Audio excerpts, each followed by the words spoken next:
విశాఖలోని ఆర్పీఎఫ్ ఆయుధగారంలో తుపాకీ ప్రమాదవశాత్తు పేలిన ఘటనలో ఓ కానిస్టేబుల్ మృత్యువాత పడ్డాడు. డీఆర్ఎం కార్యాలయం సమీపంలోనే ఈ ఘటన చోటు చేసుకుంది. ఆయుధాలు సరిచేస్తుండగా పేలుడు జరిగినట్టు అధికారులు తెలిపారు. ఈ పేలుడుతో అక్కడే ఉన్న ముసలయ్య మరణించగా మరో కానిస్టేబుల్ మల్లికార్జునరావు గాయపడ్డారు. క్షతగాత్రుడిని ఓ ప్రైవేటు ఆసుపత్రికి తరలించి చికిత్స అందిస్తున్నారు. శవ పంచనామా నిమిత్తం ముసలయ్య మృతదేహాన్ని కేజీహెచ్ మార్చురికి తరలించారు. ఈ ఘటనపై పలు అనుమానాలు వ్యక్తమవుతున్నాయి. మార్నింగ్ వెళ్ళారండి 4:30కి. ఎక్కడికో జిఎం వెనకాల వెళ్ళాలన్నారు. నీటికి తయారయ్యి వెళ్ళిపోయారు. నేను పడుకుంటూ పోయాను. మార్నింగ్ 6:30 కల్లా వచ్చారండి.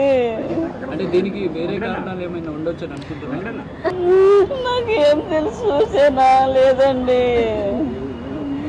ఎవరి మీద అనుమానం లేదండి. మాకెవరు కక్ష లేదు.